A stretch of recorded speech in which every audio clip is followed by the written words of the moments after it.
From inside the warehouse at Oriole Park at Camden Yards, it is the MASN All Access Podcast. Paul Mancano and Brendan Mortensen, joined by a Hall of Famer, Jim Palmer, joining us here on the couches. Jim, thanks so much for hopping on here. You're welcome.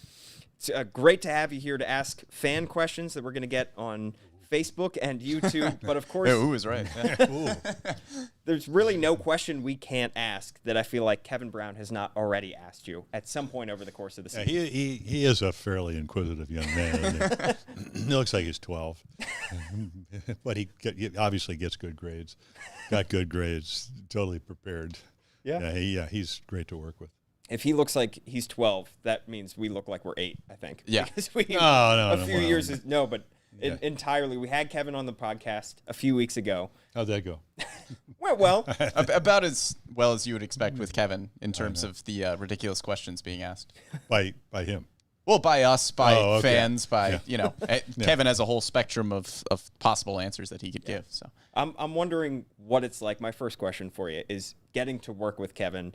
You've worked with so many different broadcasters over the course of your career, with Gary Thorne, some legends. Getting somebody who is as quirky, I guess you could say, as Kevin Brown, somebody who asks as many strange questions, but also appears to know a lot about the game, obviously. What's it like? He appears to know a lot. I mean, he's very engaging. I mean, he's totally prepared and probably too much prepared. No. Well, it's funny. I mean, I was doing the 85 World Series, and I work with Tim McCarver and Al Michaels, and we're in Game 7. Andujar, he had gone from like 19-4 to 21-11, and we're doing the pregame, and Tim McCarver says, "Well, I'm gonna talk about how he used to be colorful, now he's controversy because he's going to pitch Game 7 of the World Series, and they knock him out. The game is 7 or 8-0 in the second or third inning, and I looked at Al Michaels, and it's funny when you work with guys, and you kind of are always on the same wavelength. And I said, Al, did you hear that sonic boom? And Al goes, you can just see. A lot of times when you do 3-man booths or even 2-man booths, kind of look, you're in your headset and you're not on camera. And he very kind of inquisitive looked. I said, yeah, everybody turning off their television. So we don't turn off Kevin, but I know I talked to Ben and, he goes, yeah, he asked me some stuff. I have no idea what he's talking about. So, I mean, I actually think that makes you be on your toes. I think one of the great things about broadcasting this year, obviously, the Orioles have played better.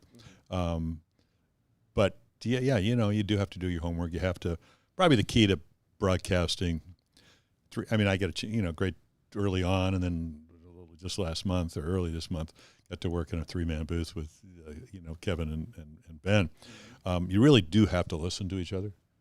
Because otherwise it's deja vu, I mean, you say something and somebody's already said it. So right. It's to me, it's a challenge not to work with him. It's just a challenge to broadcast because you do have to focus and you do have to pay attention. And, I'm just not a guy that kind of calls it in or at least I try not to. And, you just go, oh yeah, here's another game. I won't prepare, I'll just go do the game. I mean, every once in a while if you don't feel like you're as prepared, you go, am I fully dressed? Did I really? I mean, it's something.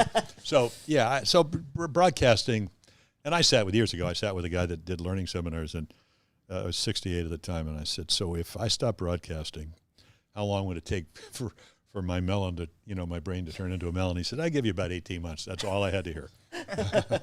So staying on that topic a little bit. Melon? I mean, the melon topic.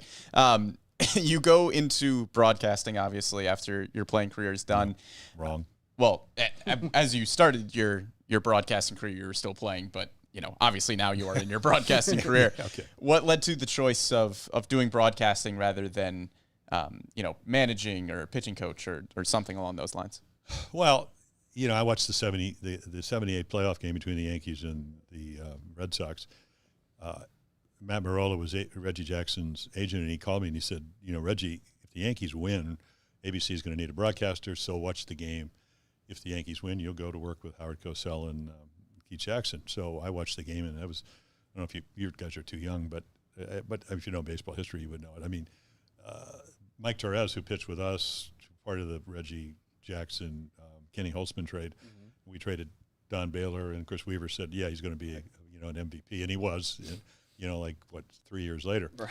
But Torres starts the game. It's 2-0. Bucky Dent hits a 3-run home run. 3-2, 4-2, 5-2, 5-3, 5-4. Now I've packed. I got half my bag ready to go, and I'm thinking, well, I start to pack, and then Goose Gossage comes in and gets Yaz, I think, and Rice out, and I go to broadcast with Howard Cosell. So that's kind of how it started. But I enjoyed broadcasting. Plus, I was doing World Series and playoffs. If we weren't in, in the World Series or whatever, I did the 80 playoffs with Al Michaels, and I was still playing all the way to the beginning of '84. Right. Did the '81 World Series with Al and Howard and Keith Jackson.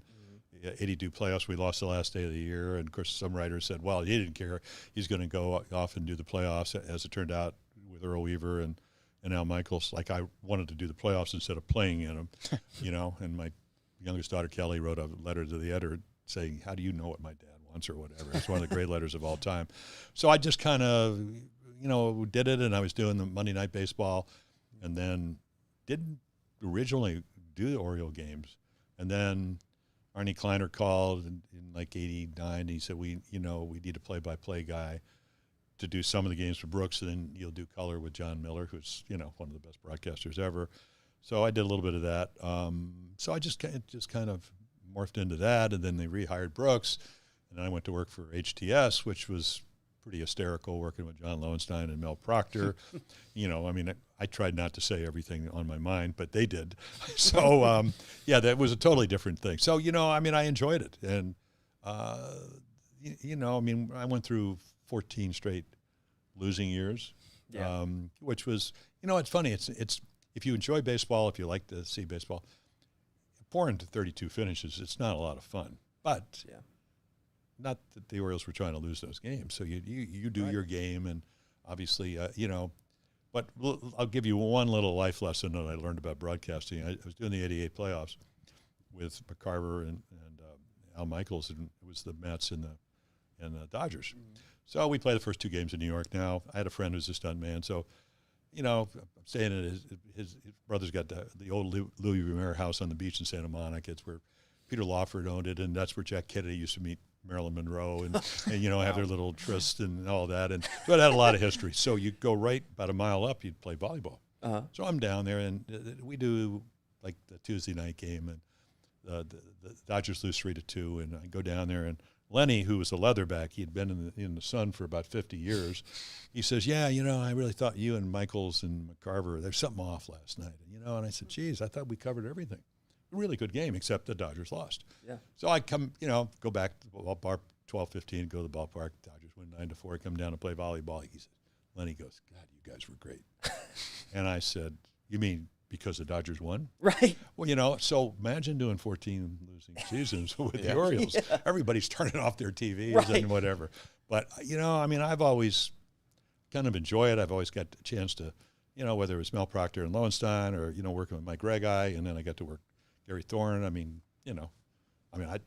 It's funny when you meet a guy like Gary Thorne, you go, if you were in a bar and you're waiting to get a table or something like that, and you heard his voice, you would say, excuse me, I know I only know you for about a minute, but do you talk to yourself a lot? And they, of course, would say, what are you talking about? I said, no, if I had a voice like that, I'd be talking to myself all the time.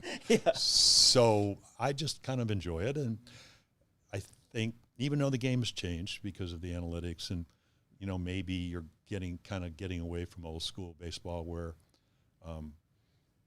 unless you do the Guardians, and they have like an old school thing. Yeah.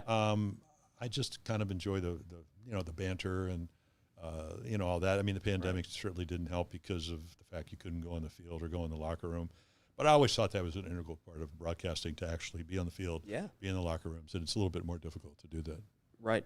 Well, we're getting some questions as well on YouTube and on Facebook about your favorite pitchers over the years, and whether if there's one particular pitcher maybe in the game now, or somebody that you watched after you retired or during your playing days that you particularly enjoyed watching.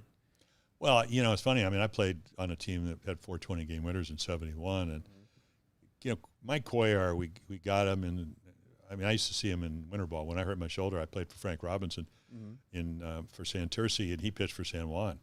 And I'd see him swimming in the pool. I don't think he pitched against us that year. But then we traded for him. You know, Kurt Blefary and all that. They went down to Houston. And Mike won 139 games in 7 years. And Weaver said he can't pitch in cold weather, but he pitched with 2 days rest at the end of the year. And he could pitch in cold weather. He could pitch anytime. He could pitch in his sleep because he was that talented. Mm-hmm. You know, Dave McNally won 20 games 4 times for us. And we used to play a lot of golf together. And I would try to have a dialogue with Earl Weaver, and he would say, nope, yep. And probably got along with him a lot better than I did because I tried to reason with Earl, and that was not an easy thing to do.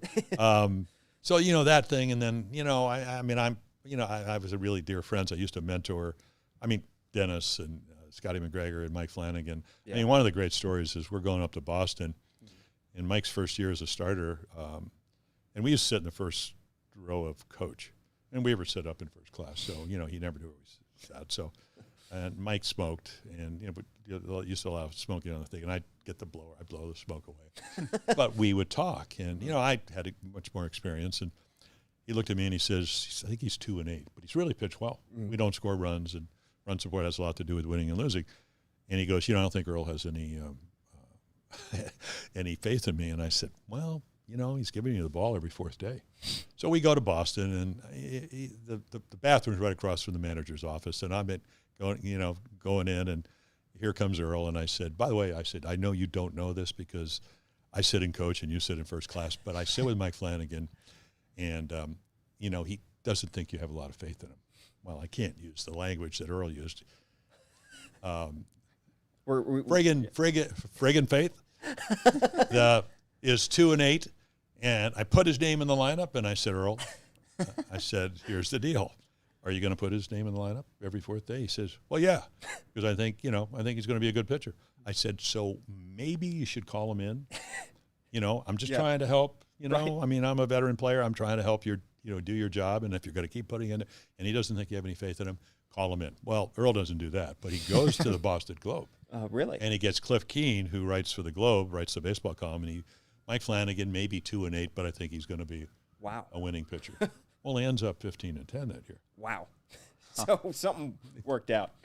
The run support picked up, sounds like. Well, yeah, and he kept pitching the way he did, and he went on to win a Cy Young in 1979. So, yeah, you just try to do your little bit, whatever you can. It's an awesome story. Any pitchers in today's game that you particularly enjoy watching? Well, maybe not the last week because DeGrom and Scherzer got beat, in a big series with Atlanta. I mean, Jacob DeGrom. I mean, 2 springs ago, I'm reading. He said, he hits 100 miles per hour or whatever, and they go, you hit 100 miles an hour or more on the radar gun. He said, yeah, but the most important thing is where was the ball? It was down and away. And I throw my slider off that. Well, that's the way we were taught. Right. So while I'm sure he knows analytics, position of the ball on the plate at 100, 101, and when he gets the ball in the middle of the plate, what happened the other day? He threw 3 home runs. So, I love seeing him. And, I've always been a Kershaw fan because he wears the same number that I did. And, he's there was an article the other day that said a good pitch is a good pitch. Not what your spin rate is, not the shape, but a good pitch is a good pitch. And you know how you define a good pitch? Did they hit it? I mean, so, you see, so obviously, he was terrific. And then, I mean, all I got to do is go to the Hall of Fame and see Ferguson Jenkins, who won 20 games 7 times, or see some of the guys that, were able to pitch. I mean, we're up in Boston last week, and one of the, the guys have been there as long as I have, and they said, I used to see you pitch against Louis Tiant. I said, oh, yeah, 17-6. I could get the bases loaded, 10th inning. Bumbry and Coggins coming up in 73, and I'm going, I want to get some runs. I'm going to win. I'm going to be 18-6.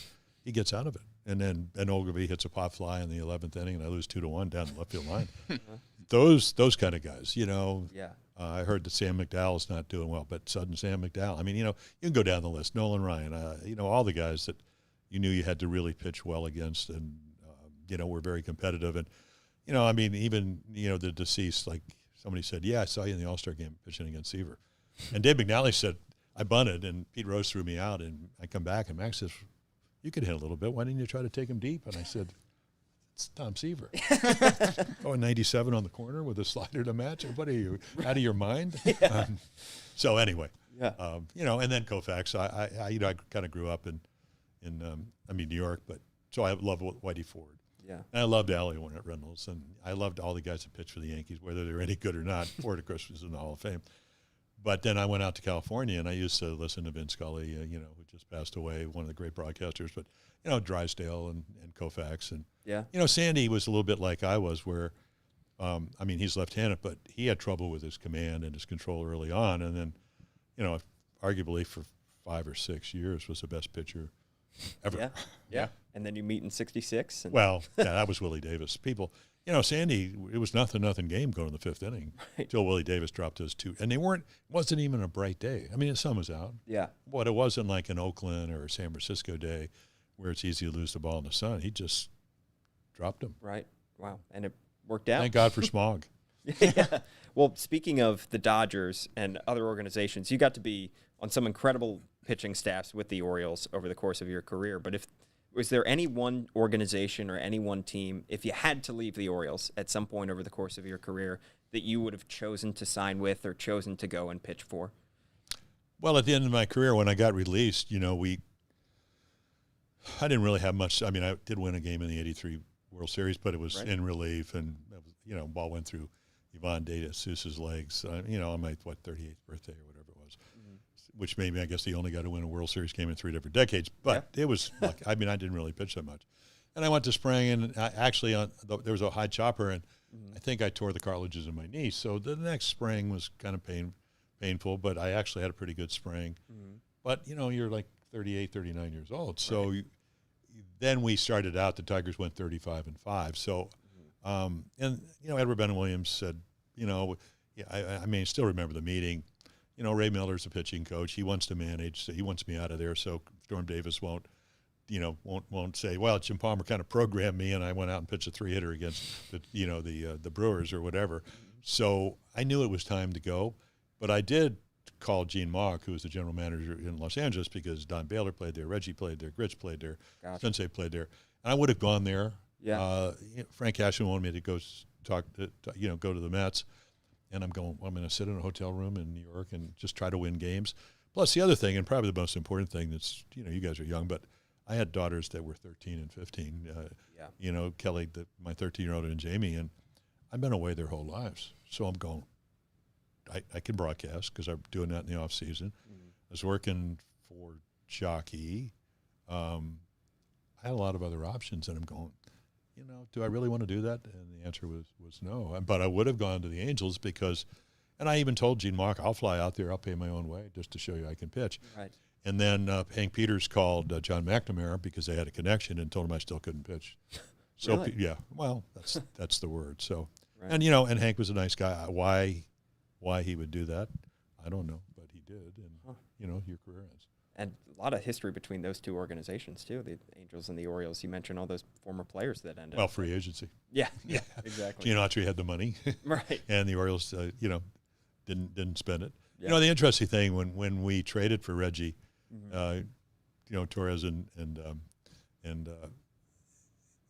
Don Baylor going for Holtzman and Reggie. Reggie would have signed for 150, 175, 200, 225, and 250, and 50,000 for his dad. And the Orioles just did not at that particular time. The Hoffberger family just didn't, they just didn't have the foresight of what free agent was going to be. And then at the end of the year, they offered Reggie a lot of money, and he got a better deal in New York, and the same with Bobby Gritch and Ross Grimsley and whatever. So, and now whether we had the revenue to do that, I don't really know. But free agency really changed baseball. Absolutely, yeah. So you mentioned this a little bit, talking about some of the current pitchers and the growth of analytics in the game, and you mentioned how some of your favorite pitchers now are those who can kind of combine the analytics with just kind of the old school style of pitching of just put a pitch in a good spot. If you, when you were pitching, had all of the information available to you that we have nowadays, do you think that would have changed how you pitched, or do you think you would have had a similar approach? Well, I never would have had to pitch the ninth inning. Yeah, that's true. I mean, that's guy wrote an article. It's in one of the papers today about complete games and whatever. I mean, if you look at Max Scherzer, terrific pitcher, making $43 million. He's got 12 complete games. Now, it doesn't mean he's a bad pitcher. I think he went 300. I don't know how many starts. I was just kind of perusing the article. A couple hundred starts before he even pitched a complete game, because they don't ask you to do that. My question, and the writer didn't write it, is, so everybody says, okay, analytically you look, okay, if you look at most guys, not the really good pitchers, they, first time you go through the order, maybe they're 270. Then if you're any good, maybe it goes down, or maybe it stays the same third time. Most young pitchers, it goes up because, and today the article said, somebody said, they don't train to pitch to get a guy out 3 times. Please. I mean, did you have to work at Hamburger's Men's Store and $150 a week, and go to banquets? I mean, you can have your own throwing program. You can have your own guy. I mean, it's totally different. And my question to this writer, and he didn't write it, was, so why can't pitchers get guys out 3 times? Right. Yep. I mean, are they tired?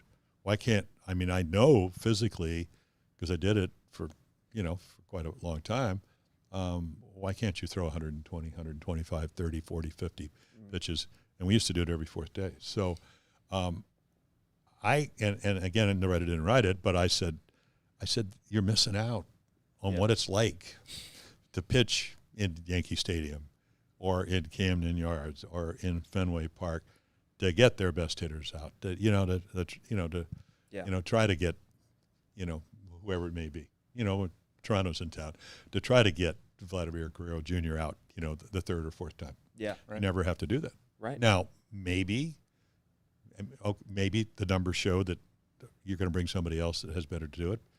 But why is that the case? Yeah. And if you look at the Orioles here in 2022, we did make the Jorge Lopez trade. So your best reliever at that time was traded. So our bullpen's exhausted, and the numbers showed that in the month of September. Not that some of the guys like Brian Baker haven't pitched really well, but the big question is, and Dave Wallace used to always talk about it, and Dom Treaty, they go, we're going to try to get those 18 outs or that 21 outs. And it never happened. And I still don't understand. You learn so much about yourself when you're able to, to pitch into the 9th inning, or now make it 8 innings, and hand the ball to Felix Bautista, right, or early in the year Jorge Lopez, and take your chances. Well, I think that was partly what was incredible a couple weeks ago, was when we saw that string of Orioles pitchers that were pitching 5 games at 101 ERA. Yeah. It's so late into games, and it was some young guys who had really never had that against good hitting teams. Yes. Yeah. 2022 is July 3rd for 10 wins. I mean, you're 10 games under 500. You win 10 in a row. Yeah. You get to 500, and since then, what? We've been 5 over. Yeah, pretty much. Yeah. So that one stretch, played poor teams. Doesn't mean you're automatically going to beat them, because the Tigers early in September beat us when they weren't particularly playing well. We played better against Houston than we did against the Tigers. But again, that 10-game stretch turned the season around. Yeah. Do you ever go back and look? Now, I think part of the good thing with having these computers here is you get to look at all these stats at your fingertips, guys who pitched years and years ago. Do you ever look at your own baseball reference page and look at some of the incredible stats on there, the complete games, the innings pitched, the wins, and kind of compare them with some of the greats who are also up there? Oh, yeah. I look at I was sitting on the couch once, and my wife Susan says, there was an article, Jim Palmer, SB Nation article, maybe the most overrated Hall of Famer of all time. What? I said, oh, really? I said, okay. I said, can I peruse that? So it was saying that I didn't strike out that many guys. Of course, I asked an analytical guy, what happened when runners in third and less than 2 outs? He said, your strikeouts went up 19 or 20%. I said, so okay, when you need to by accident. Yeah. Your batting average on balls in play. Usually the league averages, maybe it's down this year because batting averages in general are down, but it used to be 300. Now maybe it's in the 290s. Mine was 249 for my career. That's, almost 4,000 innings. Yeah. Another accident. And then, of course, if they said, well, he had good defenses. And I did. I was a fly ball pitcher, and I had a really good third baseman and a really good shortstop. Yeah. I had Paul Blair for a while, and then, I didn't have a lot of Gold Glovers in our outfield. Right. And Pat Kelly, was trying to convert people to Christianity and not working on his outfield defense. I mean, so it wasn't. And I'm reading this and I'm going, okay, And then, my wife sent me the Nolan Ryan. She said, "Well, I really like to meet Ruth Ryan because she's such a beautiful woman and she's 80, and she's also from Texas, and my wife's from College Station." Okay. But of course, she's criticizing me because I won the '73, Cy Young Award, and Nolan was 21-16 with 383 strikeouts, 2 no-hitters.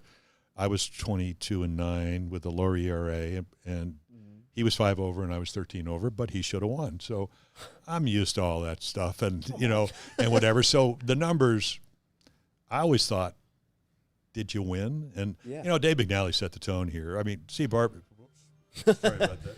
It's okay. That's the joy of Scam live likely. TV. Scam, see what happens when I come on this show. That's our podcast. And I don't even know how Likely to turn scam. this off, to be quite honest. But Barber was the first 20-game winner, but Dave McNally in '68 won the last 12 games, and he got a $15,000 raise. So the magic number was you win 20 games, you get a $15,000 raise. If you won a Cy Young, maybe you get an extra $5,000. Yeah. So you mentioned some of your great teammates. Question on YouTube from one of our fans. Do you have some favorite teammates in particular? Yeah, but people, they won't be household names. Terry Crowley, great hitting instructor, but Crow and I, when I hurt my arm, we went through the minors together. When my arm got better in '68, it took a while. I went to instructional league, and my last start down there, Terry Crowley, I still apologize to him every time I see him.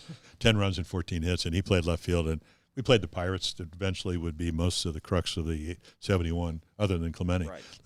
Robertson and Hefner and, Sangui and all those guys, and I ran Crow to death. So I loved, Terry Crowley, and, Davey Leonard, who was from Baltimore, he signed for a 20% discount on a pair of Spike and went 6-2. And then when I was my roommate in A ball, went 16-4. Next year he went to AA, 20-5. Then he went to AAA, was 15-3, and had trouble making the team. You can go down. Richie Dowers having some health problems. Wacko was a great second base. All the guys. Paul Blair, we used to play golf with Weaver and Pat Santa on the groundskeeper. We'd all meet at Pine Ridge or Turf Valley, and we'd, play eightsomes and do all this and play bridge golf where you bid on every hole and then you double and you redouble, not playing for a lot of money but having a good time. So, a lot of guys, the Don Stanhouses, and then, of course, I think when you mentor, Mike Flanagan, who was one of the funniest guys, a really talented guy, and Scotty McGregor, who I talked to from time to time, or Dennis Martinez. We went to Gary Carter's after he passed away, and my wife said, "You and Dennis were so happy." And I said, "Well, I was a little bit older, but right.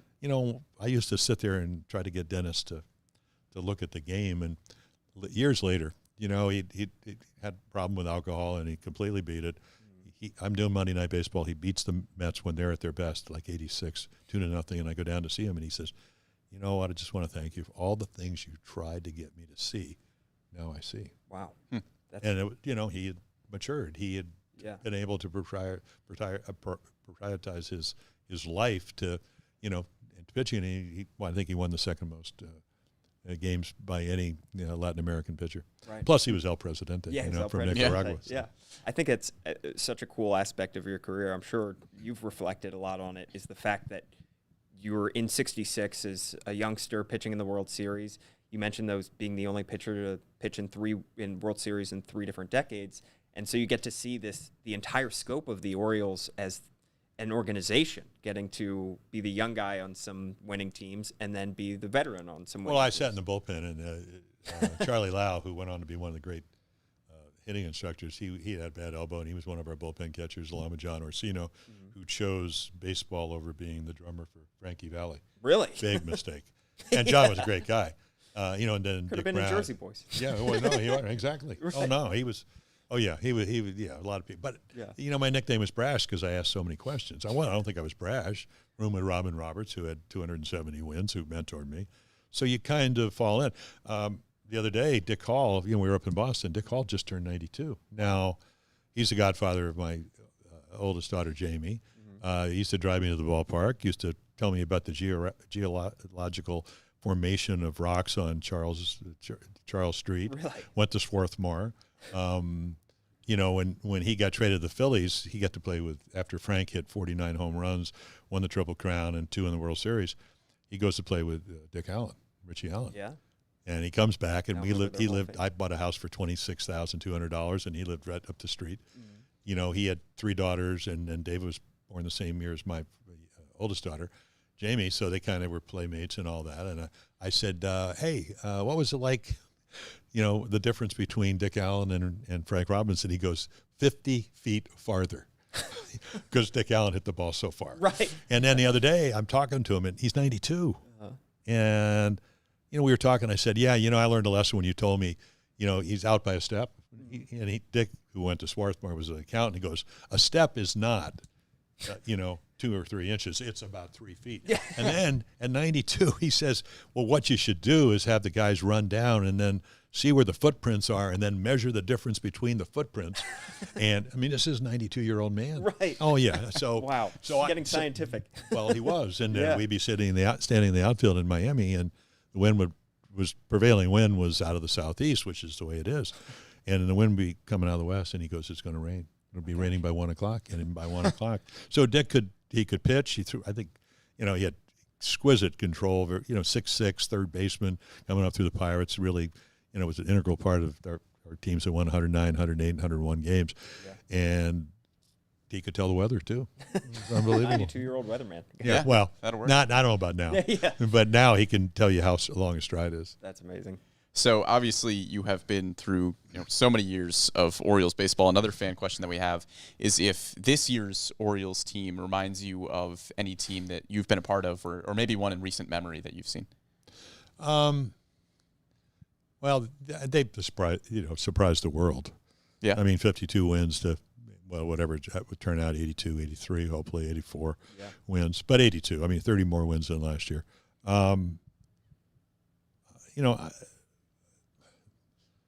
No, because when I got to the Orioles when I was 19 in 65, we finished second, but we won 94 games. Right. And then we traded for Frank Robinson, and everybody thinks, well, he comes over, and he did kind of change the culture because of the way he played the game. But we only won 3 more games the next year.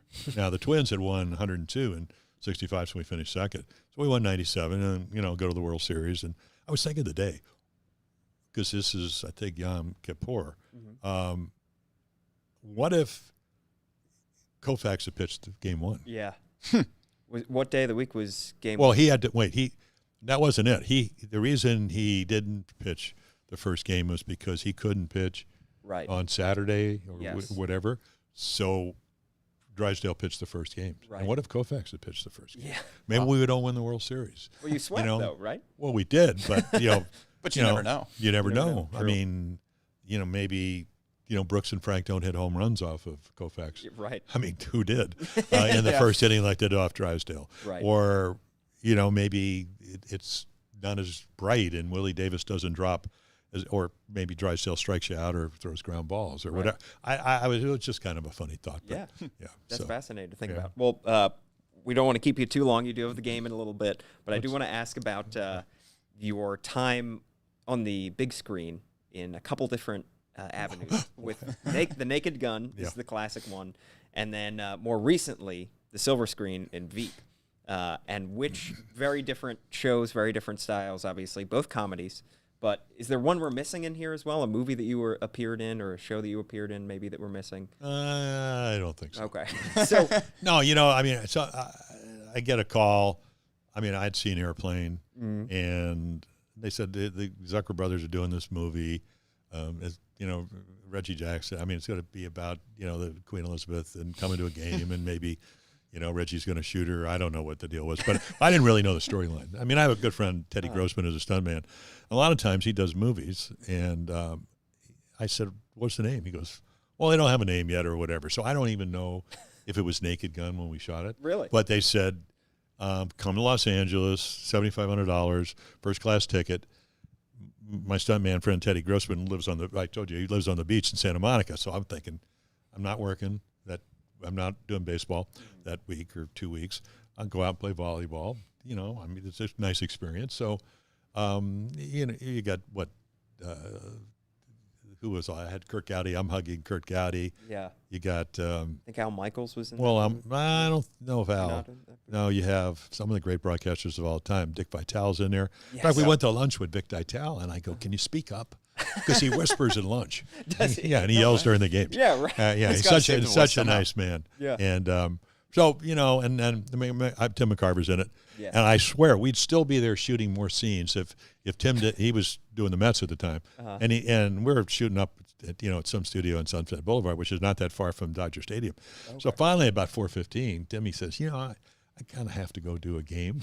We're playing the Dodgers tonight. Right. So they ended the shoot. And then, Leslie Nielsen stopped by, and then a couple of years later, he actually was from Toronto. He came up to the Sky Dome, now the Rogers Center, and said, "Boy, is it high up here," and all that. But he was fabulous in that movie. It was Yeah. awesome. And then the Veep was here in Baltimore. Yeah. It was freezing. Was it? Yeah, it was looked cold freezing. in the- Yeah, well, it was, we shot it, and it took forever. Really? Yeah, and we weren't indoors like we were for the Naked Gun. Right. But the great thing about that is we have 6 broadcasters. We have Dr. Joyce Brothers, our own psychologist, which kind of to kind of do almost a 360. Do you think we need a psychologist for Kevin Brown? Is it too early? I think you're onto something. There's got to be some. Yeah, I've kind of We wondered. can add that position to the staff. I feel like somebody's Yeah. got to break down that. Well, cycle. no, maybe not on a daily basis, but once a week.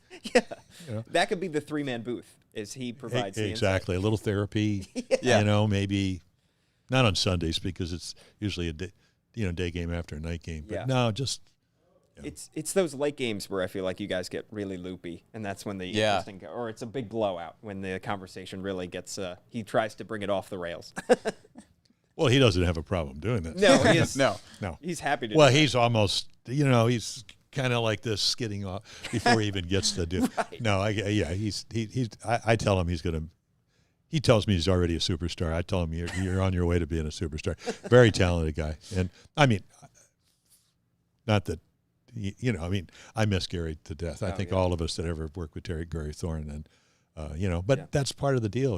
When you work with somebody as long as we do, and you do games, and you do winning seasons and losing seasons, and I was looking the other day about the longest home runs anybody's ever hit, and I think Jonathan Smoke hit the longest home run, 486 feet, and he was in Kansas City, and it's down the left field line all the way up, and where I don't know, Okay. you're almost out of the ballpark. That's Right. how far it was hit. And Gary did the call. Let him go. Nothing like it. It's probably Yeah. excellent. Yeah. Yeah, exactly. So, but again, Kevin's marvelous, and he's going to have a long, great career. And like I said before, he'll be a lot better if we win more games. A lot better this year than last year. Right. Yeah. We can hear his voice crack a little bit more because we've heard it a couple times, but we'll get more. What do you mean is? His voice cracks occasionally. He brought it up in one of the. It was a walk-off. I think it was the Trey Mancini walk-off where his voice just cracked just a tiny bit. You mean emotionally? With emotion, yeah. The man does not have any emotions. No, I'm kidding. Sorry, Kevin. No, yeah. Well, that we want to let you get out of here. If there's a game to be played tonight, hopefully the rain holds up. But Hall of Famer Jim Palmer, thanks so much for joining us here on. Oh, you're MASN. welcome. I hope I didn't confuse anybody who's watching this. This was Sorry. excellent. Yeah, we really appreciate your time and look forward to hearing. I you on had the some green broadcast. tea early this morning, so I apologize. Awesome. The Hall of Famer Jim Palmer, Brendan Mortensen, I'm Paul Mancano. Thanks so much for tuning in.